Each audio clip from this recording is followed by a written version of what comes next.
ಶ್ರೀ ಗಣಪತಿ ಶಾರದಾ ಗುರುಭ್ಯೋ ನಮಃ. ಉತ್ತರಂ ಯತ್ ಸಮುದ್ರಸ್ಯ ಹಿಮಾದ್ರೇಶ್ಚೈವ ದಕ್ಷಿಣಂ ವರ್ಷಂ ತದ್ಭಾರತಂ ನಾಮ ಭಾರತೀಯತ್ರ ಸಂತತಿ. ಶ್ರೋತೃಗಳಿಗೆ ಶ್ರೀ ಸ್ಕಾಂದ ಮಹಾಪುರಾಣದ ಎರಡನೆಯ ವೈಷ್ಣವ ಖಂಡದ ಪುರುಷೋತ್ತಮ ಕ್ಷೇತ್ರ ಮಹಾತ್ಮ್ಯದ ಜೈಮಿನಿ ಋಷಿ ಸಂವಾದದಲ್ಲಿ ಇಂದ್ರದ್ಯುಮ್ನ ಕೃತ ವಾಜುಮೇಧ ವಾಜುಮೇಧ ಯಜ್ಞ ಮಹೋತ್ಸವ ಆರಂಭ ಅಂದ್ರೆ ಅಶ್ವಮೇಧ ಯಜ್ಞ ಮಹೋತ್ಸವಾರಂಭ ವೃತ್ತಾಂತ ವರ್ಣನ ಎಂಬ 17ನೆಯ ಅಧ್ಯಾಯಕ್ಕೆ ಸ್ವಾಗತ. ಮುನಿಗಳು ಕೇಳುತ್ತಾರೆ, ಎಲೈ ಜೈಮಿನಿಯೇ, ಬ್ರಹ್ಮ ಮಾನಸ ಪುತ್ರನಾದ ನಾರದ ಮಹರ್ಷಿಯು ಆ ಕ್ಷೇತ್ರದಲ್ಲಿ ಶ್ರೀ ದಿವ್ಯ ನೃಸಿಂಹ ಮೂರ್ತಿಯನ್ನು ಪ್ರತಿಷ್ಠಿಸಿದ ತರುವಾಯ ಏನು ಮಾಡಿದನು? ಈ ವಿಷಯವನ್ನು ಕೇಳಲು ನಮಗೆ ಬಹಳ ಕುತೂಹಲವಾಗಿರುವುದು. ದಯವಿಟ್ಟು ಅಪ್ಪಣೆ ಕೊಡಿಸುವವನಾಗು. ಜೈಮಿನಿಯು ಹೇಳುತ್ತಾನೆ, ಎಲೈ ಮುನಿಗಳಿರ, ತರುವಾಯ ಆ ಇಂದ್ರದ್ಯುಮ್ನ ರಾಜನು ಸಹಸ್ರ ಅಶ್ವಮೇಧ ಯಾಗಗಳನ್ನು ಮಾಡಬಯಸಿದವನಾಗಿ ಇಂದ್ರಾದಿ ದೇವತೆಗಳನ್ನೆಲ್ಲ ಕ್ರಮವರಿತು ಆಮಂತ್ರಣ ಮಾಡಿದನು. ಸಾವಿರಾರು ಋಷಿಗಳನ್ನು ಆಹ್ವಾನಿಸಿದನು.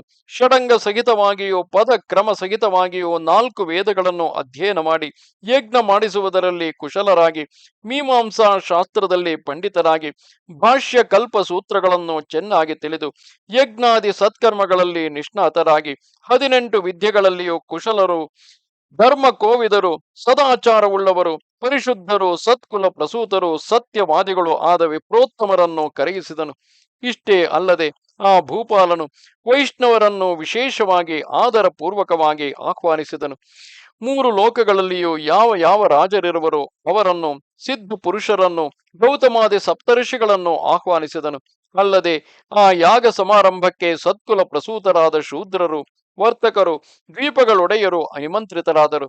ಅಯ್ಯ ವಿಪ್ರರೇ, ಆ ಮಹಾರಾಜನ ಯಾಗ ಸಭಾ ಮಂಟಪವು 2 ಕ್ರೋಶಗಳ ವಿಸ್ತಾರವುಳ್ಳದ್ದಾಗಿಯೂ, ಬಂಡೆಗಳನ್ನು ಹಾಸಿ ಎತ್ತರವಾಗಿಯೂ, ಸುಣ್ಣ ತೊಳೆಸಿ ಶುಭ್ರವಾದುದಾಗಿಯೂ ಎದ್ದಿತು. ಆ ಸಭಾಂಗಣದಲ್ಲಿನ ಭೂಮಿಯು ಒಂದೆಡೆಯಲ್ಲಿ ರತ್ನಮಯವಾಗಿಯೂ, ಇನ್ನೊಂದೆಡೆಯಲ್ಲಿ ಸುವರ್ಣಮಯವಾಗಿಯೂ, ಕೆಲವೆಡೆಗಳಲ್ಲಿ ಸ್ಫಟಿಕಮಯವೂ ರಜತಮಯವೂ ಆಗಿ ವಿರಾಜಿಸುತ್ತಿದ್ದಿತು. ರತ್ನಮಯ ಸ್ತಂಭಗಳಿಂದೊಪ್ಪಿ ಮೇಲೆ ರೇಷ್ಮೆ ಬಟ್ಟೆಗಳ ಹೊದಿಕೆಯುಳ್ಳದ್ದಾಗಿ, ಮನೋಹರವಾದ ಚಂದ್ರ ಸೂರ್ಯರ ಬೆಳಕುಗಳನ್ನು ಪಸರಿಸುವುದಾಗಿ, ಗಂಧ ಮಾಲ್ಯಗಳಿಂದಲೂ ಚಾಮರಗಳಿಂದಲೂ ಮುತ್ತಿನ ಮಾಲೆಗಳ ಅಲಂಕಾರಗಳಿಂದಲೂ ರಂಜಿಸುವ ಗವಾಕ್ಷಿಗಳಿಂದ ಮಂಗಳಕರವಾಗಿ, ಕೃಷ್ಣ ಅಗರು ತೈಲದಿಂದ ತೊಯ್ದ ಶ್ರೀ ಗಂಧಜಲ ಸೇಚನದಿಂದೊಪ್ಪಿ ಆ ಸಭಾಮಂಟಪವು ಶೋಭಿಸುತ್ತಿತ್ತು. ಅಲ್ಲದೆ ಆ ನೃಪಾಲನ ಯಾಗ ಮಂಟಪವು ಎಲ್ಲ ಋತುಗಳಲ್ಲಿಯೂ ಹೂ ಮೊಳೆತು ರಂಜಿಸುವ ತರುಗಳನ್ನೊಳಗೊಂಡ ಉಪವನದಿಂದ ಸುತ್ತು ಬಳಸಿದುದಾಗಿದ್ದಿತು. ಆ ಉಪವನದಲ್ಲಿ ಸ್ಫಟಿಕ ಸೋಪಾನ ಸಹಿತಗಳಾಗಿ ಕಮಲ ಕಲ್ಹಾರ ಪುಷ್ಪಗಳಿಂದ ಕಂಗೊಳಿಸುವ ಕೊಳಗಳೊಪ್ಪಿದ್ದವು. ಇಂಪಾಗಿ ಧ್ವನಿಗೈಯುವ ಚಕ್ರವಾಕಗಳಿಂದಲೂ ಕಾರಂಡವಗಳಿಂದಲೂ ಹಂಸ ಸಾರಸ ಪಕ್ಷಿಗಳಿಂದಲೂ ಕಂಗೊಳಿಸುತ್ತಿರುವ ಆ ಕೊಳಗಳಾದರೂ ಶುಭ್ರವೂ ಶೀತಳವೂ ಸುಗಂಧ ಮಧುರವೂ ಆದ ದಿವ್ಯೋದಕದಿಂದ ತುಂಬಿದ್ದವು. ಎಲೈ ವಿಪ್ರರೇ, ಆ ಕೊಳಗಳ ಸುತ್ತಲೂ ಸ್ನಾನ ಪಾನಾದಿಗಳಿಗೆ ಸುಖವಾಗಿ ಇಳಿಯಲು ಸಾವಿರಾರು ಸೋಪಾನ ಘಟ್ಟಗಳು ನಿರ್ಮಿತವಾಗಿದ್ದವು. ಅವುಗಳ ಸುತ್ತಲೂ ನೆರಳ ಮಂಟಪಗಳ ರಚನೆಯು ಬಹುವಾಗಿ ಕಂಗೊಳಿಸುತ್ತಿದ್ದಿತು. ಅಯ್ಯ ದ್ವಿಜೋತ್ತಮರೇ, ಈ ರೀತಿ ಪೂರ್ವದಲ್ಲಿ ಮರುತ್ತ ರಾಜನ ಯಾಗಶಾಲೆಯು ಹೇಗೆ ನಿರ್ಮಾಣವಾಗಿದ್ದಿತು, ಹಾಗೆಯೇ ದೇವಶಿಲ್ಪಿಯಾದ ವಿಶ್ವಕರ್ಮನ ಮಗನು ಇಂದ್ರದ್ಯುಮ್ನ ರಾಜನ ಯಾಗಶಾಲೆಯನ್ನು ನಿರ್ಮಿಸಿದ್ದನು. ಬಳಿಕಲ ನೃಪಾಲನು ಶುಭ ದಿನ ಶುಭ ನಕ್ಷತ್ರದಲ್ಲಿ ಸಭಾಸದರನ್ನು ಆ ಸಭಾಮಂಟಪಕ್ಕೆ ಪ್ರವೇಶ ಮಾಡಿಸಿದನು. ಆತನು ಸಿಂಹಾಸನಾಸೀನರಾದ ರಾಜರನ್ನು, ಸುಖಾಸನಗಳಲ್ಲಿ ಮಂಡಿಸಿರುವ ಮಹರ್ಷಿಗಳನ್ನು, ಅತ್ಯಮೂಲ್ಯವಾದ ರತ್ನಗಂಬಳಿಗಳ ಮೇಲೆ ಸುಖಾಸೀನರಾಗಿರುವ ಸಿದ್ಧ ಸಹಿತರಾದ ಬ್ರಹ್ಮರ್ಷಿಗಳನ್ನು, ಕಾಂಚನ ಪೀಠಗಳನ್ನು ಅಲಂಕರಿಸಿರುವ ದೇವತೆಗಳನ್ನು, ಅವರವರ ಯೋಗ್ಯತೆಗೆ ಅನುಗುಣವಾಗಿ ಶಾಸನಗಳಲ್ಲಿ ಕುಳಿತಿರುವ ಬ್ರಾಹ್ಮಣರನ್ನು, ಆಜ್ಞಾನುಸಾರವಾಗಿ ಉತ್ತಮ ಪೀಠಗಳಲ್ಲಿ ಸುಖವಾಗಿ ಕುಳಿತಿರುವ ಇತರ ವೈಶ್ಯ ಶೂದ್ರಾದಿಗಳನ್ನು, ದೊರೆಗಳ, ದೇವತೆಗಳ ಮತ್ತು ದೇವರ್ಷಿಗಳ ನಡುವೆ ಸಾಮ್ರಾಜ್ಯ ಲಕ್ಷಿತವಾದ ದಿವ್ಯ ರತ್ನ ಸಿಂಹಾಸನವನ್ನು ಮಂಡಿಸಿರುವ ಶಚೀಪತಿಯಾದ ಮಹೇಂದ್ರನನ್ನು ಕಂಡವನಾಗಿ, ಮೊದಲಾಗಿ ಆ ಶಚೀಪತಿಯನ್ನು ದಿವ್ಯ ಪುಷ್ಪಗಳಿಂದಲೂ, ದಿವ್ಯ ಗಂಧ ದಿವ್ಯ ವಸ್ತ್ರಗಳಿಂದಲೂ, ಆಸನದಿಂದಲೂ, ಪುರೋಹಿತ ಸಹಿತನಾಗಿ ಬಹು ವಿಜೃಂಭಣೆಯಿಂದಲೂ, ಸಂಪದ್ವಿಶಿಷ್ಟವಾಗಿ ಬಹು ನಮ್ರತೆಯಿಂದ ದೀನನಾಗಿ ಪೂಜಿಸಿದನು. ಆ ಅಗ್ರ ಪೂಜೆಯನ್ನು ಕಂಡು ಮಹೇಂದ್ರನು ತಾನು ಮೂರು ಲೋಕಗಳ ಒಡೆಯನಾಗಿದ್ದರೂ ಅಚ್ಚರಿಗೊಂಡನು. ಇಂದ್ರನನ್ನೆಂತು ಅಂತೆಯೇ ಆ ಇಂದ್ರದ್ಯುಮ್ನ ರಾಜನು ಸಿದ್ಧರನ್ನು, ಇತರ ದೇವತೆಗಳನ್ನು, ದೇವ ಮುನಿಗಳನ್ನು ಸತ್ಕರಿಸಿದನು. ಮಹದೈಶ್ವರ್ಯ ಸಂಪನ್ನನಾದ ಆ ನರನಾಥನು ಈ ರೀತಿಯಾದ ಸತ್ಕಾರ ಸಂಭ್ರಮದಿಂದ ಧನೇಶ್ವರನಾದ ಕುಬೇರನಿಗೂ ಅಚ್ಚರಿಯನ್ನು ಉಂಟು ಮಾಡಿದನು. ತರುವಾಯ ಅವರವರ ಯೋಗ್ಯತೆಗಳಿಗೆ ತಕ್ಕಂತೆ ಎಲ್ಲ ದೇವತೆಗಳನ್ನು ಪೂಜಿಸಿದನು. ಆ ಮಹೀನಾಥನು ಯಾವ ವ್ಯಗ್ರತೆಯೂ ಇಲ್ಲದ ಮನಸ್ಸುಳ್ಳವನಾಗಿ ರಾಜಯೋಗ್ಯವಾದ ಉಪಚಾರಗಳಿಂದ ಛತ್ರ ಚಾಮರಾದಿಗಳಿಂದಲೂ ಆ ಸಭಾಮಂಟಪದಲ್ಲಿದ್ದ ರಾಜರೆಲ್ಲರನ್ನು ಸತ್ಕರಿಸಿದನು. ಆಗಲಾ ದೊರೆಗಳಾದರೂ ಇದೀಗ ನಾವು ರಾಜರಾಗುವೆವು. ನಾವು ಪಾರಂಪರ್ಯ ಕ್ರಮದಿಂದ ರಾಜ್ಯವನ್ನು ಪಡೆದಿರುವುದು ದಿಟವೇ. ಆದರೂ ಈ ಬಗೆಯ ಛತ್ರ ಚಾಮರಾದಿಗಳನ್ನು ಪಡೆಯಲಿಲ್ಲವೋ ಎಂದುಕೊಂಡನು. ಇದಾದ ಮೇಲೆ ಆ ಭೂಪನು ಶಾಂತಾತ್ಮನಾದರೂ ಇದು ಬಹಳ ಆಶ್ಚರ್ಯಕರವೆಂದುಕೊಳ್ಳುವ ಮಟ್ಟಿಗೆ ಅಲ್ಲಿದ್ದ ವೈಷ್ಣವರೆಲ್ಲರನ್ನು ಅನೇಕ ಉಪಚಾರಗಳಿಂದ ಪೂಜಿಸಿದನು. ಬಳಿಕ ಇತರ ವಿಪ್ರರನ್ನು, ಕ್ಷತ್ರಿಯರನ್ನು, ವೈಶ್ಯರನ್ನು, ಮುನಿಗಳನ್ನು ಸತ್ವೋದ್ರಿಕ್ತರಾದ ಆ ಮಹೀಪತಿಯು ಚೆನ್ನಾಗಿ ಸತ್ಕರಿಸಿದನು.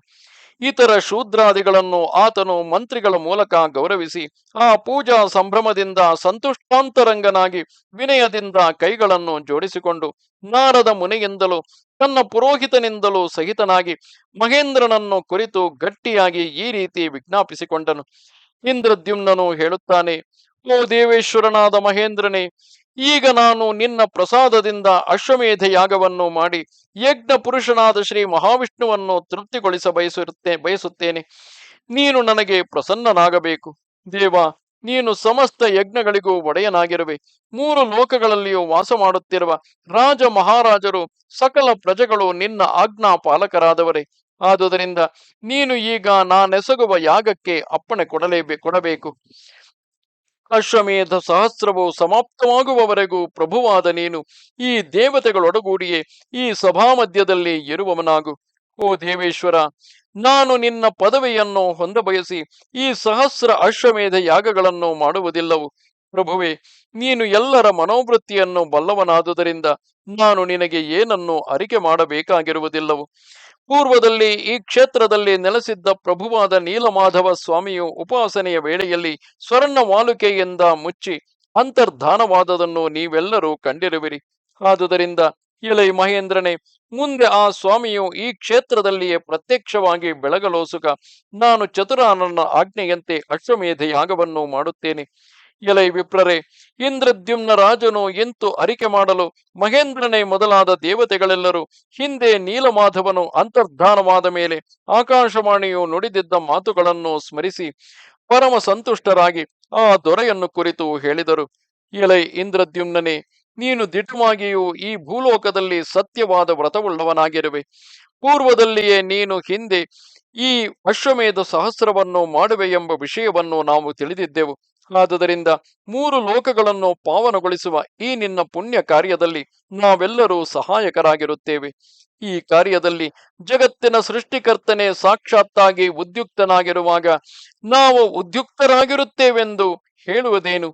ಭಗವಂತನು ಸಹ ಈ ವಿಷಯದಲ್ಲಿ ನಮಗೆ, ಎಲೈ ದೇವತೆಗಳಿರ, ನಾನು ಇಂದ್ರದ್ಯುಮ್ನ ರಾಜನಲ್ಲಿನ ದಯೆಯಿಂದ ನನ್ನ ದಾರು ದೇಹವನ್ನು ಭೂಮಂಡಲದಲ್ಲಿ ಪ್ರಕಾಶಗೊಳಿಸುವೆನು, ಇದು ದಿಟವು ಎಂಬುದಾಗಿ ಅಪ್ಪಣೆ ಕೊಡಿಸಿರುವನು. ಎಲೈ ಮಹೀಪತಿಯೇ, ಈ ವಿಷಯದಲ್ಲಿ ನಮಗಾಗಲಿ ನಮ್ಮ ಪ್ರಭುವಾದ ಮಹೇಂದ್ರನಿಗಾಗಲಿ ಯಾವ ಸಂದೇಹವೂ ಇರುವುದಿಲ್ಲವು. ನಿನಗೆ ಇಷ್ಟವಾಗಿರುವ ಈ ಪ್ರಯತ್ನವು ನಮಗೆ ಪ್ರಿಯಕರವಾದುದೇ. ರಾಜೇಂದ್ರ, ಭಕ್ತವತ್ಸಲನಾದ ವೈಕುಂಠನನ್ನು ಸಹಸ್ರ ಅಶ್ವಮೇಧ ಯಾಗಗಳಿಂದ ಸಂತೋಷವಾಗಿ ತೃಪ್ತಿಗೊಳಿಸು. ಭಕ್ತವತ್ಸಲನಾದ ಆ ಪರಮಾತ್ಮನು ದೇವತೆಗಳಾದ ನಮಗೆ ದುರಾರಾಧ್ಯನಾದವನು. ಆದುದರಿಂದ ನಾವು ದೇವತ್ವವನ್ನು ತೊರೆದು ನರರೂಪಗಳನ್ನು ತಾಳಿ ಭಕ್ತಿ ಪರಾಯಣರಾಗಿ ವಿನೀತರಾಗಿ ಈ ಕ್ಷೇತ್ರದಲ್ಲಿ ಶ್ರೀಮನ್ನಾರಾಯಣನನ್ನು ಆರಾಧಿಸುತ್ತೇವೆ. ಎಲೈ ಅರಸೆ, ಈ ಮನುಷ್ಯ ಲೋಕದಲ್ಲಿ ಕರ್ಮ ಮಾಡುವುದು ಪ್ರಿಯಕರವಾದುದು. ನಾವು ಮಾಡಿದ ಕರ್ಮಕ್ಕೆ ಇಲ್ಲಿ ಸಿದ್ಧಿಯು ದೊರಕುವುದು. ಜೈಮಿನಿಯು ಹೇಳುತ್ತಾನೆ: ಎಲೈ ವಿಪ್ರರೇ, ಮಹೇಂದ್ರ ಸಹಿತನಾದ ದೇವತೆಗಳು ಈ ಪ್ರಕಾರ ಹೇಳಿದ ಬಳಿಕ ಇಂದ್ರದ್ಯುಮ್ನ ರಾಜನು ಸಂತುಷ್ಟಾಂತರಂಗನಾಗಿ ಅಶ್ವಮೇಧ ಯಾಗವನ್ನು ಆರಂಭಿಸಲೋಸುಗ ಭಗವಂತನನ್ನು ಶಾಸ್ತ್ರವಿಹಿತವಾದ ಸಹಸ್ರ ಉಪಚಾರಗಳಿಂದ ಪೂಜಿಸಿದನು. ತರುವಾಯ ಪಿತೃಗಣಗಳನ್ನು ಪೂಜಿಸಿ ಶ್ರದ್ಧಾ ಸಮನ್ವಿತನಾಗಿ ಯಜ್ಞ ಸಭಾಂಗಣದಲ್ಲಿದ್ದ ಯಾಜ್ಞಿಕರಾದ ವಿಪ್ರರನ್ನು ವಸ್ತ್ರಭೂಷಣಾದಿಗಳಿಂದ ಅಲಂಕರಿಸಿ ಇಷ್ಟ ದೈವವಾದ ಶ್ರೀ ವೈಕುಂಠಮೂರ್ತಿಯನ್ನು ಅಗ್ನಿಹೋತ್ರ ಪುರಸ್ಸರವಾಗಿ ಮುಂದಿರಿಸಿಕೊಂಡು ಸ್ವಸ್ತಿ ವಾಚನವು ನಡೆಯುತ್ತಿರಲು ಆ ರಾಜನು ಪರಿಶುದ್ಧವಾದ ಮಂಗಳ ವೇಷವುಳ್ಳವನಾಗಿ ಹೆಂಡತಿಯೊಡಗೂಡಿ ಗೊತ್ತು ಮಾಡಿದ್ದ ಲಗ್ನವನ್ನು ನಿರೀಕ್ಷಿಸುತ್ತಿದ್ದನು. ತರುವಾಯ ಸ್ನಾನಾಗ್ನಿಕಗಳನ್ನು ಮಾಡಿಕೊಂಡು ಶುದ್ಧರಾಗಿದ್ದ ಬ್ರಾಹ್ಮಣರಿಂದ ಸ್ವಸ್ತಿ ವಾಚನವನ್ನು ಪುಣ್ಯಾಹವೃದ್ಧಿ ಕರ್ಮಗಳನ್ನು ಮಾಡಿಸಿ ಯಜ್ಞಕ್ಕೆ ಬೇಕಾದ ಸಂಭಾರಗಳೆಲ್ಲವನ್ನು ಸಿದ್ಧಪಡಿಸಿಕೊಂಡು ಯಜ್ಞ ಮಾಡಿಸಲು ಋತ್ವಿಜರನ್ನು ವರ್ಣ ಮಾಡಿದನು. ಆ ಋತ್ವಿಜರು ಈ ರೀತಿ ವರ್ಣ ಮಾಡಲ್ಪಟ್ಟ ಬಳಿಕ ನೃಪೋತ್ತಮನಾದ ಆ ಇಂದ್ರದ್ಯುಮ್ನನನ್ನು ಅಶ್ವಮೇಧ ಯಾಗಕ್ಕೆ ದೀಕ್ಷಿತನನ್ನಾಗಿಸಲು ಸಭ್ಯರಿಂದ ಪ್ರೇರಿತರಾಗಿ ಪತ್ನಿ ಸಮೇತನಾದ ಅವನಿಗೆ ದೀಕ್ಷೆ ಕೊಡಲು ಇಷ್ಟರನ್ನು ನಿಯೋಜಿಸಿದರು. ತರುವಾಯ ಯಜನ ವೇದಿಕೆಯಲ್ಲಿ ಆಹ್ವನೀಯಕನಾದ ಯಜ್ಞೇಶ್ವರನನ್ನು ಪ್ರಣಯನ ಮಾಡಿ ಅವನು ತ್ರೈಲೋಕ್ಯ ಮಂಗಳಕರವಾದ ಸಾಕ್ಷಾತ್ ವೈಷ್ಣವ ತೇಜಸ್ಸು ಎಂಬಂತೆ ಬೆಳಗುತ್ತಿರಲು ಸರ್ವಾಂಗಗಳಲ್ಲಿಯೂ ಶುಭ ಲಕ್ಷಣಗಳುಳ್ಳದಾದ ಅಶ್ವವನ್ನು ಚೆನ್ನಾಗಿ ಪ್ರೋಕ್ಷಣೆ ಮಾಡಿ ಈಶ್ವರರ ಅಪ್ಪಣೆಯನ್ನು ಪಡೆದು ಹೊರಬಿಟ್ಟರು. ಬಳಿಕ ಯಜ್ಞದೀಕ್ಷಿತನಾದ ಇಂದ್ರದ್ಯುಮ್ನ ರಾಜನು ವಾಕ್ಸಂದು ಮನವುಳ್ಳವನಾಗಿ ಕೃಷ್ಣಾಜನದ ಆಸನದ ಮೇಲೆ ಕುಳಿತು ಆ ಯಜ್ಞ ಸಭಾ ಮಧ್ಯದಲ್ಲಿ ಸಾಕ್ಷಾತ್ ಮೃತ್ಯುಂಜಯನಂತೆ ಬೆಳಗಿದನು. ಆಗಲಾತನು ಯಜ್ಞಕ್ಕೆ ಆಹ್ವಾನಿತರಾದ ಸಮಸ್ತರಿಗೂ ಭೋಜನ ಮಾಡಿಸಲೋಸುಗ ಕಣ್ಣ ಸಂಜ್ಞೆಯಿಂದಲೇ ಮಂತ್ರಿಗಳಿಗೆ ಅಪ್ಪಣೆ ಮಾಡಿದನು. ಅರಸನ ಅಪ್ಪಣೆಯಂತೆ ಅವರು ದೇವತೆಗಳ ಭೋಜನಾರ್ಥವಾಗಿ ಅಮೂಲ್ಯಗಳಾದ ರತ್ನಪಾತ್ರಗಳನ್ನು ಬಹು ವಿಜೃಂಭಣೆಯಿಂದ ಅಣಿ ಮಾಡಿದರು. ಅಂತೆಯೇ ಮುನಿಗಳಿಗೂ ಸಾಮಂತ ನರೇಶ್ವರರಿಗೂ ಶುದ್ಧವಾದ ಬಂಗಾರದ ಪಾತ್ರಗಳನ್ನು ಸಿದ್ಧಗೊಳಿಸಿದರು. ಅಯ್ಯ ದ್ವಿಜರೇ, ಬ್ರಾಹ್ಮಣರಿಗೂ ಅಂತೆಯೇ ಪ್ರತಿದಿನವೂ ನೂತನ ಸ್ವರ್ಣಪಾತ್ರೆಗಳನ್ನು, ಇತರ ಕ್ಷತ್ರಿಯರಿಗೂ ವೈಶ್ಯರಿಗೂ ಮಂಗಳಕರವೂ ಶುಭ್ರವೂ ಆದ ಬೆಳ್ಳಿಯ ಪಾತ್ರೆಗಳನ್ನು ಅಣಿಗೈದರು. ಶೂದ್ರರ ಭೋಜನಕ್ಕಾಗಿ ನಿರ್ಮಲವಾದ ಕಂಚಿನ ತಳಿಗೆಗಳನ್ನು ಹಾಕುತ್ತಿದ್ದರು. ಪ್ರತಿದಿನವೂ ಭೋಜನವಾದ ತರುವಾಯ ಆ ಪಾತ್ರೆಗಳನ್ನೆಲ್ಲ ಎಂಜಲೆಲೆಗಳನ್ನು ಹೇಗೋ ಹಾಗೆ ಹುಂಡಿಗೆ ಹಾಕುತ್ತಿದ್ದರು. ಆ ಅಶ್ವಮೇಧ ಯಜ್ಞ ಸಮಾರಂಭಕ್ಕೆ ಆಹ್ವಾನಿತರಾಗಿದ್ದವರು ಮಕ್ಕಳು ಮೊಮ್ಮಕ್ಕಳು ಮರಿಮಕ್ಕಳುಗಳೆಲ್ಲರೂ ಅಲ್ಲದೆ ಅವರ ಸಂತತಿಯವರು ಪ್ರತಿನಿತ್ಯವೂ ಇಂದ್ರದ್ಯುಮ್ನ ರಾಜನ ಅಪ್ಪಣೆಯಂತೆ ಬಹುಮಾನ ಪೂರ್ವಕವಾಗಿ ಬಹು ಆದರದಿಂದ ಪಂಚಭಕ್ಷ್ಯ ಪರಮಾನ್ನ ಭೋಜನದಿಂದ ಊಟ ಮಾಡಿಸಲ್ಪಡುತ್ತಿದ್ದರು. ಆ ಮಹಾಕೃತವು ನಡೆಯುವಷ್ಟು ದಿನವೂ ಆ ಜನರೆಲ್ಲ ಸಂಸಾರಿಗಳಂತೆ ನಿರಾತಂಕವಾಗಿ ಅಲ್ಲಿಯೇ ನಿಂತರು. ಯಾವ ದೇಶದ ಜನರು ಆಯಾಯ ಜನರ ಮೇಲ್ವಿಚಾರಣೆಗಾಗಿ ದೊರೆಯೇ ಮುಂದಾಳುತನವನ್ನು ವಹಿಸಿದ್ದನು. ಇತರರಿಗೆ ಉಪಕಾರ ಮಾಡುವುದರಲ್ಲಿಯೇ ಲೋಲುಪನಾದ ಸಮದರ್ಶಿ ನಾರದ ಮುನಿಯು ಇಂದ್ರದ್ಯುಮ್ನ ರಾಜನಿಂದ ಬೇಡಲ್ಪಟ್ಟು ಯಾಗಕ್ಕೆ ಬಂದಿದ್ದ ರಾಜರ ಮೇಲ್ವಿಚಾರಣೆಯನ್ನು ನೋಡಿಕೊಳ್ಳುತ್ತಿದ್ದನು. ಋತು ಸಂಪೂರ್ತಿಗಾಗಿ ಇಂದ್ರಾದಿ ಸುರಶ್ರೇಷ್ಠರ ಮತ್ತು ದೇವರ್ಷಿಗಳ ಊಟ ಉಪಚಾರಗಳನ್ನು ಇಂದ್ರದ್ಯುಮ್ನನೇ ಸ್ವತಃ ನೋಡಿಕೊಳ್ಳುತ್ತಿದ್ದನು. ಆ ಯಜ್ಞಶಾಲೆಯಲ್ಲಿ ಷಡ್ವಿಧಗಳಾದ ಅನ್ನಪಾನಗಳನ್ನು ಅಡಿಗೆಯವರು 2 ಬಗೆಯಾಗಿ ಸಂಸ್ಕರಿಸುತ್ತಿದ್ದರು. ದೇವತೆಗಳ ಭೋಜನಕ್ಕಾಗಿ ಮಂತ್ರತಂತ್ರ ವಿಶಾರದರಾದ ವಿಪ್ರರು ಅಡಿಗೆಯನ್ನು ಅಣಿಮಾಡುತ್ತಿದ್ದರು. ಇತರ ಮಾನವರಿಗೆಲ್ಲ ನಳಪಾಕ ನಿಷ್ಣಾತರಾದ ಪಾಚಕರು ಅಡಿಗೆಯನ್ನು ಮಾಡುತ್ತಿದ್ದರು. ಅಯ್ಯ ವಿಪ್ರರೇ, ದೇವತೆಗಳು ಕೇವಲ ಅಮೃತ ಭೋಜನರಾದುದರಿಂದ ಹಸಿವು ಬಾಯಾರಿಕೆಗಳನ್ನೇ ಅರಿಯರಷ್ಟೇ. ಅಂಥವರಿಗೂ ಆ ಯಜನ ಶಾಲೆಯ ಭೋಜನವು ಅಪೂರ್ವವಾದುದಾಗಿ ಆಶ್ಚರ್ಯವನ್ನು ಉಂಟು ಮಾಡುತ್ತಿದ್ದಿತು. ಮಾನವರಿಗಂತೂ ಮಾನುಷ ಲೋಕದಲ್ಲಿ ಇಂದ್ರದ್ಯುಮ್ನನ ಮನೆಯಲ್ಲಿ ಭೋಜನವೆಂಬುದು ಒಂದು ಅಲಭ್ಯ ಲಾಭವಾಗಿದ್ದಿತು. ಇಂದ್ರನಿಗೂ ಒಂದು ವಿಶೇಷವೇನೆಂದರೆ ಇಂದ್ರದ್ಯುಮ್ನನು ಮರ್ತ್ಯಲೋಕವಾಸಿಯಾಗಿದ್ದುದು ಮಾತ್ರವೇ. ಇನ್ನುಳಿದ ಎಲ್ಲ ವಿಷಯಗಳಲ್ಲಿಯೂ ಅವರಿಬ್ಬರೂ ಒಂದೇ. ಎಲೈ ದ್ವಿಜೋತ್ತಮರೇ, ಆ ಯಜ್ಞವಾಟಿಕೆಯಲ್ಲಿ ಪ್ರತಿದಿನವೂ ಹೊಸತಾದ ಅವರ ಆದರ ಗೌರವಗಳ ಅಭಿವೃದ್ಧಿ, ಹೊಸ ಭೋಜನ ವಿತರಣೆಗಳು ಅತ್ಯದ್ಭುತಕರವಾಗಿದ್ದವು. ಸುಗಂಧ, ಸುಪುಷ್ಪಹಾರ, ಕಸ್ತೂರಿಯೇ ಮೊದಲಾದ ಪರಿಮಳ ದ್ರವ್ಯಗಳ ಲೇಪನ, ಬಹು ವಿಚಿತ್ರವೂ ಅತಿ ಸೂಕ್ಷ್ಮವೂ ಆದ ದುಕೂಲಗಳು, ತಲೆದಿಂಬುಗಳನ್ನೊಳಗೊಂಡು ರತ್ನ ದಂಡಗಳ ಮೇಲೆ ಹರಡಿದ ಸೊಳ್ಳೆಯ ಪರದೆಗಳುಳ್ಳ ರತ್ನ ಮಂಚಗಳ ಮೇಲೆ ಹಾಸಿದ ಹಾಸಿಗೆಗಳು, ಜಾಯಿಕಾಯಿ, ಲವಂಗ, ಪಚ್ಚಕರ್ಪೂರಗಳು ಬೆರೆಸಿದ ಅಡಿಕೆಯ ಪುಡಿಯೊಡಗೂಡಿದ ತಾಂಬೂಲ, ಭರತಶಾಸ್ತ್ರ ಪಂಡಿತರಿಂದ ರಚಿತವೂ ಮನೋಹರವೂ ಆದ ವಿವಿಧ ಗೀತ ನೃತ್ಯಗಳು, ತಮ್ಮ ತಮ್ಮ ಪ್ರಭುಗಳ ವಂಶಗಳ ಕೀರ್ತಿಯನ್ನು ಚೆನ್ನಾಗಿ ತಿಳಿದಿರುವ ನೂರಾರು ಮಂದಿ ಸೂತ ಮಾಗಧರು, ಇವೇ ಮೊದಲಾದ ಇನ್ನೂ ಅನೇಕ ದುರ್ಲಭವಾದ ಯಾವ ಯಾವ ಭೋಗ ವಸ್ತುಗಳಿರುವವು ಅವುಗಳೆಲ್ಲವೂ ಪರಸ್ಪರ ಸ್ಪರ್ಧೆಗಾಗಿಯೋ ಎಂಬಂತೆ ಆ ಯಜ್ಞಶಾಲೆಯಲ್ಲಿ ಬೆಳೆಯುತ್ತಿದ್ದವು. ಇವುಗಳನ್ನೆಲ್ಲ ದೇವತೆಗಳು ಮಾನವರು ಸಹ ಒಂದೇ ಸಮನಾಗಿ ಅತ್ಯಾದರದಿಂದ ಅನುಭವಿಸುತ್ತಿದ್ದರು. ಪ್ರತಿಯೊಂದು ಒಂದಕ್ಕಿಂತ ಮತ್ತೊಂದು ಆಶ್ಚರ್ಯಕರವಾಗಿದ್ದಿತೇ ಹೊರತು ಯಾವುದು ಯಾವುದಕ್ಕಿಂತಲೂ ಕಡಿಮೆಯಾಗಿರಲಿಲ್ಲ. ಕಡೆಗೆ ಪಾತಾಳ ಲೋಕವಾಸಿಗಳಾದ ನಾಗರಿಗೂ ಸಹ ದೊರೆಯುತ್ತಿದ್ದ ಭೋಜನವು ಅಮೃತಕ್ಕಿಂತಲೂ ಮೇಲಾಗಿದ್ದಿತು. ಅವರೆಲ್ಲರೂ ಯಜ್ಞ ಸಮಾರಂಭದ ದಿವ್ಯ ಭೋಜನವನ್ನು ಭುಜಿಸಿ ತೃಪ್ತರಾಗಿ ತಮ್ಮ ಸ್ವಂತ ಲೋಕವಾದ ಪಾತಾಳಕ್ಕೂ ಸಹ ಹೋಗ ಬಯಸಲಿಲ್ಲ. ಇಂದ್ರದ್ಯುಮ್ನ ರಾಜನಾದರೂ ಯಾರು ಯಾರಿಗೆ ಪಾತಾಳ ಲೋಕಕ್ಕೆ ಅನುಗುಣವಾದ ಬುದ್ಧಿ ಇದ್ದಿತು ಅವರೆಲ್ಲರಿಗೂ ಸೂರ್ಯ ರಶ್ಮಿಯೇ ಬೀಳದೆ ಕೇವಲ ರತ್ನ ಸಮೂಹಗಳ ಕಾಂತಿಯಿಂದಲೇ ಪ್ರಕಾಶಮಾನವಾಗಿ ಪಾತಾಳ ಭವನಗಳನ್ನೇ ಅನುಕರಿಸುವ ವಾಸಭವನಗಳನ್ನು ಅಣಿ ಮಾಡಿಕೊಟ್ಟನು. ಆ ಬಿಡಾರಗಳಲ್ಲಿ ಅವರೆಲ್ಲರೂ ಸುಖಾಸೀನರಾಗಿ ಯಥೇಚ್ಛವಾಗಿ ಆಹಾರ ವಿಹಾರಗಳನ್ನು ಅನುಭವಿಸುತ್ತಾ ಸಂತೋಷವಾಗಿ ಮಲಗಿ ನಿದ್ರಿಸುತ್ತಿದ್ದರು. ಅಯ್ಯ ವಿಪ್ರರೇ, ದೇವತೆಗಳಿಗೆ ಬೇರಾವ ಪ್ರದೇಶಗಳಲ್ಲಿಯೂ ಭೂಸ್ಪರ್ಶನವೇ ಇರುವುದಿಲ್ಲವಷ್ಟೇ. ಆದರೆ ಸ್ವರ್ಗಕ್ಕಿಂತಲೂ ಮನೋಹರವಾದ ಇಂದ್ರದ್ಯುಮ್ನ ಪುರದಲ್ಲಿ ಮಾತ್ರ ಅವರು ಆಕಸ್ಮಿಕವಾಗಿ ಸುಖ ಕ್ರೀಡೆಗಳಲ್ಲಿ ತೊಡಗಿ ಭೂಮಿಯನ್ನು ತೊರೆಯಲೇ ಇಲ್ಲವು. ಸ್ವರ್ಗದಲ್ಲಿ ಸುಖವೆಂಬುದು ಅಭಿಲಾಷೆಗೆ ಅನುಗುಣವಾಗಿಯೇ ಲಭಿಸುತ್ತದೆ ಎಂದು ಎಲ್ಲರೂ ಹೇಳುತ್ತಾರೆ. ಆದರೆ ಅಲ್ಲಿ ಇಂದ್ರದ್ಯುಮ್ನನ ಯಜ್ಞಭೂಮಿಯಲ್ಲಿ ಇಚ್ಛೆ ಇರಲಿ ಇಲ್ಲದಿರಲಿ ಎತ್ತೆತ್ತಲು ಎಲ್ಲರಿಗೂ ಸುಖವೇ ಸುಖ. ಆ ಯಜ್ಞ ಸಮಾರಂಭದಲ್ಲಿ ಜನರೆಲ್ಲ ಆಧರಿಸಿ ಬಲಾತ್ಕರಿಸಿದರೆ ಮಾತ್ರ ಭೋಜನವನ್ನು ಆದರ ಪೂರ್ವಕವೆಂದು ಭಾವಿಸುತ್ತಿದ್ದರಾಗಲಿ ಮತ್ತೆ ಬೇರೆಯಲ್ಲ. ಅಲ್ಲಿ ಯಾವ ಜನವೂ ಯಾಚಿಸುತ್ತಿರಲಿಲ್ಲ. ಎಂದ ಮೇಲೆ ಯಾಚಿಸಿ ಹಿಂದಿರುಗುತ್ತಿದ್ದ ಜನರು ಇರಲೇ ಇಲ್ಲವೆಂದು ಬೇರೆ ಹೇಳಬೇಕಾದುದೇನು?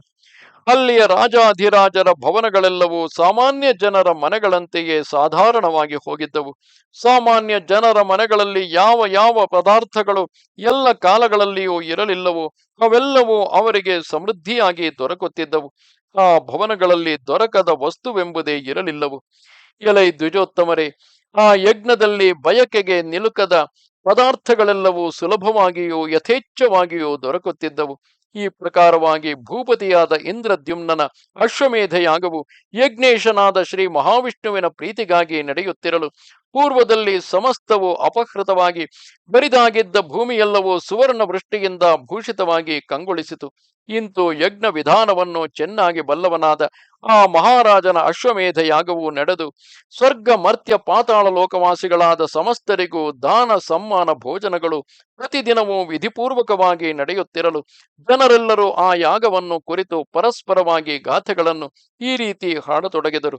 ರಾಜಋಷಿಯಾದ ಇಂದ್ರದ್ಯುಮ್ನ ನೆಸಗಿದ ಮೀಮಾಂಸಾ ಶಾಸ್ತ್ರ ಪ್ರಚೋದಿತವಾದ ವಿಧಾನವನ್ನೊಳಗೊಂಡ ಯಜ್ಞ ಸಂಭಾರಕ್ಕೆ ಸದೃಶವಾದುದು ಹಿಂದೆ ಯಾವಾಗಲೂ ನಡೆಯಲಿಲ್ಲವಲ್ಲದೆ ಮುಂದೂ ನಡೆಯುವುದಿಲ್ಲವು.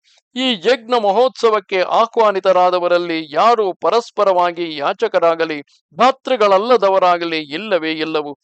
ಅಯ್ಯ ದ್ವಿಜರೇ, ಆ ಯಜ್ಞದಲ್ಲಿ ದೇವತೆಗಳಿಗೂ ಕಾಮಭಂಗವೆಂಬುದು ಇರಲೇ ಇಲ್ಲವು. ಇಂದ್ರದ್ಯುಮ್ನ ಭೂಪತಿಯ ರಾಜವಾದ ಆ ಅಶ್ವಮೇಧವು ಇಂತಹ ಸಮೃದ್ಧಿಗಳುಳ್ಳದ್ದಾಗಿ ನಡೆಯಿತು. ಆತನೆಸಗಿದ ಸಹಸ್ರ ಅಶ್ವಮೇಧಗಳಲ್ಲಿ ಒಂದಕ್ಕಿಂತಲೂ ಮತ್ತೊಂದು ಅಧಿಕಾಧಿಕ ಶ್ರದ್ಧೆಯೊಡಗೂಡಿ ಸುಸಂಪನ್ನವಾಗಿ ನಡೆಯಿತು.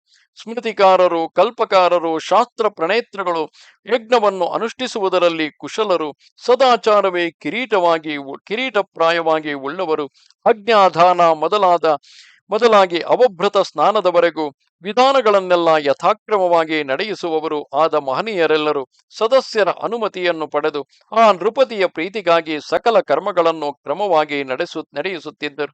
ಆ ಯಜ್ಞದಲ್ಲಿ ಮಂತ್ರಗಳು ಎಂದಿಗೂ ಸ್ವರವರ್ಣ ವಿಹೀನಗಳಾಗಿರಲಿಲ್ಲವು.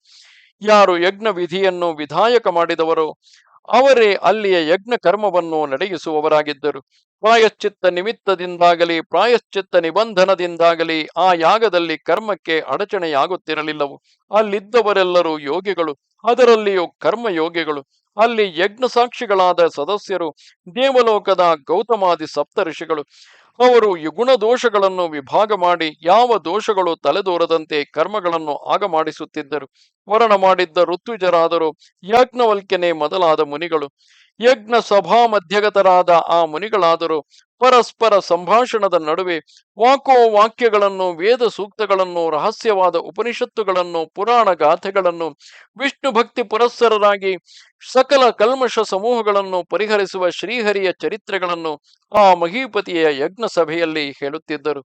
ಅಯ್ಯ ವಿಪ್ರರೇ, ಆ ಯಜ್ಞದಲ್ಲಿ ಮಹೇಂದ್ರನಾದಿಯಾದ ಸಮಸ್ತ ದೇವತೆಗಳು ಯಜ್ಞೇಶ್ವರನ ಮಧ್ಯದಲ್ಲಿ ಹೋಮ ಮಾಡಿದ ಹವಿಸ್ಸುಗಳನ್ನು ಪ್ರತ್ಯಕ್ಷವಾಗಿಯೇ ಸಂತೋಷದಿಂದ ಪ್ರಾಶನ ಮಾಡುತ್ತಿದ್ದರು. ಅವರು ಭೂಲೋಕಕ್ಕೆ ಬಂದು ಬಹಳ ಕಾಲವಾದರೂ ಅಮರಾವತಿಯನ್ನು ಸ್ಮರಿಸುತ್ತಲೇ ಇರಲಿಲ್ಲವು. ಎಲೈ ವಿಪ್ರರೇ, ಬ್ರಹ್ಮದೇವನು ಪೂರ್ವದಲ್ಲಿ ದೇವತೆಗಳಿಗಾಗಿ ಅಮೃತವನ್ನು ಹವಿಸ್ಸಾಗಿ ನಿರ್ಮಿಸಿದನಷ್ಟೇ. ಅವರು ಅದನ್ನು ಸವಿದು ಸಂತುಷ್ಟರಾಗಿ ವೀರ್ಯವಂತರು, ಚಿರಾಯುಷ್ಯವಂತರು ಆದರು. ಅಂಥವರು ಇದೀಗ ಇಂದ್ರದ್ಯುಮ್ನ ರಾಜನು ಯಜ್ಞ ಮಂಟಪದಲ್ಲಿಯೇ ಅಲ್ಲದೆ ಬೇರೆಡೆಗಳಲ್ಲಿಯೂ ರಚಿಸಿ ನಿವೇದಿಸಿದ ಸಮಸ್ತ ಭೋಗ ಭೋಜನಗಳನ್ನು ಭುಜಿಸಿದರು. ಆ ಯಜ್ಞಕ್ಕೈ ತಂದಿದ್ದ ಪಾತಾಳವಾಸಿಗಳಾದ ನಾಗರಾಜರೆಲ್ಲರೂ ತಮ್ಮ ಲೋಕದ ಭೋಗಗಳಿಗಿಂತಲೂ ಅಧಿಕಾಧಿಕವಾದ ಭೋಗಗಳನ್ನು ಈ ಮರ್ತ್ಯ ಲೋಕದಲ್ಲಿ ಉಪಭೋಗಿಸಿದರು. ಅವರು ದಿಟವಾಗಿಯೂ ಈ ಭೋಗ ಭಾಗ್ಯಗಳಿಂದ ಸಂತೃಪ್ತರಾಗಿ ಪಾತಾಳ ಗಮನವನ್ನು ಬಯಸಲೇ ಇಲ್ಲವು. ಈ ಪ್ರಕಾರವಾಗಿ ಈ ಪುರುಷೋತ್ತಮ ಕ್ಷೇತ್ರದಲ್ಲಿ ಪಿತಾಮಹನ ಅಪ್ಪಣೆಯಂತೆ ಜಗದೀಶ್ವರನಾದ ಶ್ರೀ ಮಹಾವಿಷ್ಣುವಿನ ಪ್ರಸಾದಕ್ಕಾಗಿ ಇಂದ್ರದ್ಯುಮ್ನ ರಾಜನೆಸಗಿದ ಸಹಸ್ರ ಅಶ್ವಮೇಧ ಯಾಗವು 3 ಲೋಕಕ್ಕೂ ಪ್ರೀತಿಕಾರಕವಾದುದಾಗಿ ಪ್ರವೃತ್ತವಾಯಿತು. ಪೃಥ್ವೀಪತಿಯಾದ ಇಂದ್ರದ್ಯುಮ್ನನು ಈ ರೀತಿ ಶಾಸ್ತ್ರೋಕ್ತವಾಗಿಯೂ ಯಥಾವತ್ತಾಗಿಯೂ ಒಂದು ಕಡಿಮೆಯಾಗಿ 1,000 ಅಶ್ವಮೇಧ ಯಾಗಗಳನ್ನು ಕ್ರಮವಾಗಿ ಮಾಡಿದನು. ತರುವಾಯ ಆ ಮಹೀಪತಿಯು ಸಹಸ್ರ ಅಶ್ವಮೇಧ ಯಾಗವನ್ನು ಪ್ರಾರಂಭ ಮಾಡಲು, ಅಂದರೆ 1000 ಕೊನೆಯ ಅಶ್ವಮೇಧ ಯಾಗವನ್ನು ಪ್ರಾರಂಭ ಮಾಡಲು ದಿನಕ್ಕೂ ದಿವ್ಯ ಗತಿಯುಳ್ಳವನಾದನು. ಸುತ್ಯವಾರಂಭವಾಗಿ 6 ದಿನಗಳು ಕಳೆದು 7ನೆಯ ದಿನದ ರಾತ್ರಿಯ 3ನೆಯ ಪ್ರಹರದಲ್ಲಿ ಆ ದೊರೆಯು ಅವ್ಯಯ ಮೂರ್ತಿಯಾದ ಶ್ರೀ ಮಹಾವಿಷ್ಣುವನ್ನು ಧ್ಯಾನಿಸತೊಡಗಿದನು. ಧ್ಯಾನದಲ್ಲಿ ಆ ನೃಪಾಲನು ಮಹಾಭಾಗ್ಯವಶದಿಂದ ಸ್ಫಟಿಕ ನಿರ್ಮಿತವಾದ ಶ್ವೇತ ದ್ವೀಪವನ್ನು ಕಣ್ಣಿಗೆ ತಟ್ಟಿದಂತೆ ಸಾಕ್ಷಾತ್ಕರಿಸಿದನು. ಆ ಶ್ವೇತ ದ್ವೀಪವಾದರೂ ಸುತ್ತಲೂ ಕ್ಷೀರ ಸಮುದ್ರದಿಂದ ಸುತ್ತ ಬಳಸಿದುದಾಗಿದ್ದಿತು. ಪುಷ್ಪಗಳ ಪರಿಮಳದಿಂದ ಸುವಾಸಿತಗಳಾದ ದಿಗಂತರಗಳುಳ್ಳ ಮಹಾಕಲ್ಪದ್ರುಮಗಳಿಂದೊಡಗೂಡಿ ದೇದೀಪ್ಯಮಾನವಾಗಿ ಕಂಗೊಳಿಸುತ್ತಿದ್ದಿತು. ಅಲ್ಲಿಯ ಫಲಗಳಲ್ಲಿಯೂ ಚಿಗುರುಗಳಲ್ಲಿಯೂ ತೊಗಟೆಗಳಲ್ಲಿಯೂ ಶಂಖಚಕ್ರಾಂಕಿತವಾಗಿ ಶುಭ್ರವೂ ಸರ್ವಾಲಂಕಾರ ಭೂಷಿತವೂ ಆಗಿ ಅಚ್ಚಗೆಂಪಿನ ಬಣ್ಣವನ್ನೊಳಗೊಂಡ ಶ್ರೀ ಮುರರಿಪುವಿನ ಮೂರ್ತಿಗಳು ವಿರಾಜಿಸುತ್ತಿದ್ದವು. ಅದರ ಮಧ್ಯದಲ್ಲಿ ದಿವ್ಯ ಮಣಿಗಳು ಕೆತ್ತಿದ ದಿವ್ಯ ಮಂಟಪವೊಂದನ್ನು ಕಂಡನು. ಆ ದಿವ್ಯ ಮಂಟಪವು ಗಗನ ಮಂಡಲ ಮಧ್ಯಗತನಾದ ದಿನಕರನಂತೆ ಬೆಳಗುತ್ತಿರುವ ರತ್ನ ಸಿಂಹಾಸನದಿಂದ ಜಾಜ್ವಲ್ಯಮಾನವಾಗಿ ಕ್ಷೀರಸಾಗರದ ಶೀತಳವಾದ ಅಲೆಗಳ ಮೇಲ್ವಾಯುದ್ದು ಬರುತ್ತಿದ್ದ ತಂಗಾಳಿಯಿಂದ ಮನೋಹರವಾಗಿದ್ದಿತು. ಆ ಸಿಂಹಾಸನದ ಮಧ್ಯದಲ್ಲಿ ಶಂಖಚಕ್ರ ಗದಾಧರನಾಗಿ ನೀಲ ಮೇಘ ಶ್ಯಾಮಳ ಕಾಂತಿಯುತನಾಗಿ ವನಮಾಲಾಲಂಕೃತನಾಗಿ ಸಮಸ್ತ ಲಾವಣ್ಯಕ್ಕೂ ನೆಲೆಮನೆಯಾಗಿ ಸೌಂದರ್ಯ ಲಕ್ಷ್ಮಿಯ ನಿಕೇತನವೆನಿಸಿ ದಿವ್ಯ ಭೂಷಣ ಭೂಷಿತನಾಗಿ ತನ್ನ ಶರೀರ ಕಾಂತಿಯಿಂದಲೇ ಭಯಭ್ರಾಂತಿಯನ್ನು ಉಂಟು ಮಾಡುತ್ತಿರುವ ಶ್ರೀಮನ್ನಾರಾಯಣ ಮೂರ್ತಿಯನ್ನು ಆ ದೊರೆಯು ಕಂಡನು. ಆ ಸ್ವಾಮಿಯ ಬಲಭಾಗದಲ್ಲಿ ಕೋಟಿ ಚಂದ್ರ ಪ್ರಕಾಶನಾಗಿ ಹಿಮಾಚಲ ಕೆಣೆಯಾದ ಕಾಂತಿಯುಳ್ಳವನಾಗಿ ಹೆಡೆಗಳೆಂಬ ಕಿರೀಟದ ವಿಸ್ತಾರವೇ ಛತ್ರವಾಗಿ ಉಳ್ಳವನಾಗಿ ಕಂಗೊಳಿಸಿ ಮಣಿಕುಂಡಲ ಯುಗಳಗಳ ಗುರುತುಳ್ಳವನಾಗಿ ಸುಂದರವಾದ ನೀಲವರ್ಣದ ಕವಚವುಳ್ಳವನಾಗಿ ಹಲ ಲಾಂಗೂಲ ಖಡ್ಗ ಶಂಖ ಖಡ್ಗಗಳಿಂದ ಹೊಳೆಯುತ್ತಿರುವ ಚತುರ್ಬಾಹುಗಳಿಂದೊಪ್ಪಿ ಹಾರ ಕೇಯೂರ ವಲಯ ಮುದ್ರಿಕೆಗಳಿಂದ ಅಲಂಕೃತನಾಗಿ ಒಡ್ಯಾಣ ಉಡೆನೂಲುಗಳಿಂದೊಡಗೂಡಿ ದಿವ್ಯ ರತ್ನಾಭರಣ ಭೂಷಿತನಾಗಿ ದಿವ್ಯ ಸುರೆಯಿಂದ ಕ್ಷೀಭವಾದ ಮೈಯುಳ್ಳವನು, ಮನೋಹರ ಮಂದಹಾಸವುಳ್ಳವನು, ಸುಂದರ ನಯನನು ಆದ ಧರಣೀಧರನಾದ ಅನಂತನನ್ನು ಕಂಡನು. ಅದೇ ಬಲಪಾರ್ಶ್ವದಲ್ಲಿಯೇ ಶುಭಲಕ್ಷಣ ಸಂಪನ್ನೆಯಾಗಿ ವರದಾಭಯ ಹಸ್ತ ಕಮಲಗಳಿಂದೊಪ್ಪಿ ಕುಂಕುಮ ವರ್ಣೆಯಾಗಿ ಸುಂದರ ನೇತ್ರಿಯು 3 ಲೋಕದ ಯುವತಿ ಸಮೂಹಕ್ಕೆ ದೃಷ್ಟಾಂತಪ್ರಾಯವಾದ ಅದ್ಭುತ ಸೌಂದರ್ಯವುಳ್ಳವಳು, ಲಾವಣ್ಯಾಂಬುಧಿ ಪುತ್ರಿಕೆಯೂ ಆದ ಶ್ರೀ ಮಹಾಲಕ್ಷ್ಮಿಯನ್ನು ಕಂಡನು. ಆ ನೃಪಾಲನು ಅಲ್ಲಿಯೇ ಆ ಸ್ವಾಮಿಯ ಮುಂಗಡೆ ಅಂಜಲಿ ಬದ್ಧನಾಗಿ ನಿಂತಿರುವ ಪಿತಾಮಹನನ್ನು ಕಂಡನು. ಆ ದೇವನ ವಾಮಪಾರ್ಶ್ವದಲ್ಲಿ ಆದರೂ ನಾನಾ ಮಣಿಮಯವಾದ ಚಕ್ರವು ಕಂಗೊಳಿಸುತ್ತಿದ್ದಿತು. ಎಲೈ ದ್ವಿಜೋತ್ತಮರೇ, ಈ ಪ್ರಕಾರವಾಗಿ ಇಂದ್ರದ್ಯುಮ್ನ ರಾಜನು ಸನಕ ಸನಂದನಾದಿ ಮುನೀಂದ್ರರಿಂದ ಸಂಸ್ತೂಯಮಾನನಾದ ಆ ಜಗದ್ಗುರುವನ್ನು ಸ್ವಪ್ನದಲ್ಲಿ ಸಂದರ್ಶಿಸಿ ಸಂತೋಷಗೊಂಡನು. ತರುವಾಯ ಹಿಂದೆ ಯಾವಾಗಲೂ ನೋಡಿಲ್ಲದ ದಿವ್ಯ ರೂಪವನ್ನೊಳಗೊಂಡು ಜ್ಯೋತಿರ್ಮಯನು ಅನಂತ ರೂಪನು ಆದ ಸ್ವಾಮಿಯನ್ನು ಕಂಡು ಆ ದೊರೆಯು ಧ್ಯಾನ ಸ್ಥಿತನಾಗಿಯೇ ಸಂತೋಷದಿಂದ ಗದ್ಗದವಾದ ಮಾತುಗಳಿಂದ ಈ ರೀತಿ ಸ್ತುತಿಸಿದನು. ಇಂದ್ರದ್ಯುಮ್ನನು ಹೇಳುತ್ತಾನೆ: ಜಗತ್ತಿಗೆ ಆಧಾರನಾಗಿರುವ ಓ ನಾರಾಯಣ ಮೂರ್ತಿಯೇ, ನಿನಗೆ ನಮಸ್ಕಾರವು. ಎಲೆ ಜಗತ್ತಿಗೆ ಆತ್ಮವೇ ಆಗಿರುವ ಸ್ವಾಮಿಯೇ, ನಿನಗೆ ಮತ್ತಿದೋ ನಮಸ್ಕಾರವು. ಮೋಕ್ಷ ಪ್ರದಾಯಕನು ಸತ್ವ ರಜಸ್ತಮೋ ಗುಣಗಳಿಗೆ ಅತೀತನು ಗುಣಾಂಜನನು ಆದ ನಿನಗೆ ನಮಸ್ಕಾರವು. ಬಹಳ ಪರಿಶುದ್ಧವೋ ನಿರ್ಮಲವೋ ಆದ ಜ್ಞಾನ ಸ್ವರೂಪನಾಗಿರುವ ನಿನಗೆ ನಮಸ್ಕಾರವು. ಶಬ್ದ ಬ್ರಹ್ಮನೆಂದು ಹೆಸರುಳ್ಳವನಾಗಿ ಜಗತ್ತಿನ ಸ್ವರೂಪವೇ ಆಗಿರುವ ಓ ಪರಮಾತ್ಮ, ನಿನಗಿದೋ ನಮಸ್ಕಾರವು. ಸಂಸಾರ ಸಾಗರದಲ್ಲಿ ಬಿದ್ದು ಬಳಲಿರುವವರಿಗೆ ವಿಶ್ರಾಂತಿಯನ್ನು ದಯಗೈಯುವವನು, ಸಮಸ್ತ ದುಃಖಗಳನ್ನು ಧ್ವಂಸಗೊಳಿಸುವವನು ಆದ ನಿನಗೆ ನಮಸ್ಕಾರವು. ಭೇದಿಸಲಸದಳವಾದ ಹೃದಯ ಗ್ರಂಥಿಯನ್ನು ಭೇದಿಸಿ ಮೋಕ್ಷವನ್ನು ದೊರೆಯಿಸುವ ಎಲೈ ಮಹಾವಿಷ್ಣುವೆ, ನಿನಗಿದು ನಮನವು. ಈರೇಳು ಲೋಕಗಳಿಂದ ಭವನಕ್ಕೆ ಮೂಲಸ್ತಂಭರು ಸ್ವರೂಪನಾದ ನಿನಗೆ ನಮಸ್ಕಾರವು. ಕೋಟ್ಯಂತರ ಬ್ರಹ್ಮಾಂಡಗಳನ್ನು ನಿರ್ಮಾಣ ಮಾಡುವ ಶಿಲ್ಪಿಯು ಚಕ್ರಧರನು ಆದ ನಿನಗೆ ನಮೋ ನಮಃ. ಕರುಣೆ ಎಂಬ ಅಮೃತದಿಂದ ಪೂರ್ಣವಾದ ಮಹಾಸಮುದ್ರದ ನೆಲೆಮನೆಯಾಗಿರುವ ಓ ಸ್ವಾಮಿಯೇ, ನಿನಗೆ ನಮಸ್ಕಾರವು. ದೀನರನ್ನು ಉದ್ಧಾರ ಮಾಡುವುದೊಂದೇ ರಹಸ್ಯವನ್ನೊಳಗೊಂಡಿರುವ ಕರುಣಾ ಸಾಗರನಾದ ನಿನಗೆ ನಮಸ್ಕಾರವು. ಜಗತ್ತನ್ನು ತಮ್ಮ ದಿವ್ಯ ಪ್ರಭೆಯಿಂದ ಬೆಳಗಿಸುತ್ತಿರುವ ಸೂರ್ಯ ಚಂದ್ರನೇ ಮೊದಲಾದ ಮೂರ್ತಿಗಳಿಗೆಲ್ಲರಿಗೂ ಜ್ಯೋತಿಯನ್ನು ನೀಡುವ ದಿವ್ಯ ಜ್ಯೋತಿ ಸ್ವರೂಪನಾದ ಎಲೈ ಸ್ವಾಮಿಯೇ, ನಿನಗಿದೋ ನಮಸ್ಕಾರವು. ಪ್ರತಿ ಮಾನವರ ಅಂತರ್ಧ್ವನಿಯನ್ನು ಉದ್ದೀಪನಗೊಳಿಸುವವನು, ಓಂಕಾರ ರೂಪನು, ಒಳಗಣ ರಹಸ್ಯಾತಿರಹಸ್ಯತಮವಾದ ಪಾಪಗಳಿಗೆ ಅಗ್ನಿಪ್ರಾಯನು ಆಗಿರುವ ನಿನಗೆ ನಮೋ ನಮಃ. ಸಮಸ್ತವನ್ನು ಪಾವನಗೊಳಿಸುವ ಪಾವಕ ರೂಪನಾಗಿ ಸ್ವಯಂ ಪವಿತ್ರ ಮೂರ್ತಿಯಾಗಿ ಪವಿತ್ರಗೊಳಿಸುವ ಸಮಸ್ತಕ್ಕೂ ಪವಿತ್ರನಾಗಿರುವ ನಿನಗೆ ನಮೋ ನಮಃ. ಗರಿಷ್ಠನು ವರಿಷ್ಠನು ದೀರ್ಘತಮನು ಆದ ಎಲೈ ದೇವ, ನಿನಗೆ ನಮೋ ನಮಃ. ಅತ್ಯಂತ ಸಮೀಪದಲ್ಲಿ ಇರುವವನು ಆದರೂ ಬಹುದೂರದಲ್ಲಿ ಇರುವವನು, ಸಮಸ್ತವನ್ನು ಸಂಹರಿಸುವವನು, ವರೇಣ್ಯನು, ಮಹಾಪುಣ್ಯಮೂರ್ತಿಯು ಆದ ಓ ನಾರಾಯಣನೇ, ನಿನಗೆ ನಮಸ್ಕಾರವು. ಓ ಜಗನ್ನಾಥ, ದೀನಬಂಧು, ಕಾಪಾಡು, ನಿನಗಿದೋ ನಮಸ್ಕಾರವು. ಭವಸಾಗರದ ಸುಖ ತರಣಿ ಸ್ವರೂಪನಾದ ನಿನ್ನನ್ನು ಹೊಂದಿ ನಾನೀಗ ಈ ಭವಸಾಗರವನ್ನು ಸಂಪೂರ್ಣವಾಗಿ ದಾಟಿರುತ್ತೇನೆ. ಎಲೈ ಲಕ್ಷ್ಮೀಪತಿಯೇ, ಇದೀಗ ನೀನು ಸಂದರ್ಶನವನ್ನಿತ್ತೆಯಾಗಿ ನನ್ನ ಕ್ಲೇಶಗಳೆಲ್ಲವೂ ಕಳೆದು ಹೋದವು. ಓ ಸ್ವಾಮಿಯೇ, ಚಿದಾನಂದ ಮೂರ್ತಿಯಾದ ನಿನ್ನನ್ನು ಹೊಂದಿದವರೆಲ್ಲರಿಗೂ ದುಃಖಗಳು ಕ್ಷಯಿಸಿ ಹೋಗುತ್ತವೆಯಷ್ಟೇ. ಓ ಜಗನ್ನಾಥ, ಈಗ ತಾನೇ ಉದಿಸಿರುವ ಪರಮಾನಂದ ಕಾರಣವುಳ್ಳವನಾದರೂ ಇನ್ನು ಈ ಭವಸಾಗರದಲ್ಲಿಯೇ ಮುಳುಗಿ ದೀನ ಮನಸ್ಕನಾಗಿರುವ ನನ್ನನ್ನು ರಕ್ಷಿಸು ಪ್ರಭುವೆ. ಗಗನದಲ್ಲಿ ನಡುದಿನದಲ್ಲಿ ದಿನಮಣಿಯು ಉದಯಿಸಿರುವಾಗ ಗಾಢಾಂಧಕಾರಕ್ಕೆ ಎಡೆ ಎತ್ತಣದು ಎಂಬಿ ಪ್ರಕಾರವಾಗಿ ಆ ದೊರೆಯು ಧ್ಯಾನದಲ್ಲಿಯೇ ಪರಮಾತ್ಮನನ್ನು ಸ್ತುತಿಸುತ್ತಲಿದ್ದನು. ಧ್ಯಾನವು ಮುಗಿದ ಬಳಿಕ ತಾನಾಗಿಯೇ ಎಚ್ಚರಗೊಂಡು ಸ್ವಪ್ನಾಂತರಂಗದಲ್ಲಿ ಆ ಇಂದ್ರದ್ಯುಮ್ನನು ತನ್ನನ್ನು ತಾನೇ ಸ್ಮರಿಸಿಕೊಂಡನು. ಆ ರಾಜಶ್ರೇಷ್ಠನು ಅತ್ಯದ್ಭುತವಾದ ಈ ದಿವ್ಯ ಸ್ವಪ್ನವನ್ನು ಕಂಡು ತಾನು ಕೃತಾರ್ಥನಾದುದಾಗಿ ಭಾವಿಸಿದನು.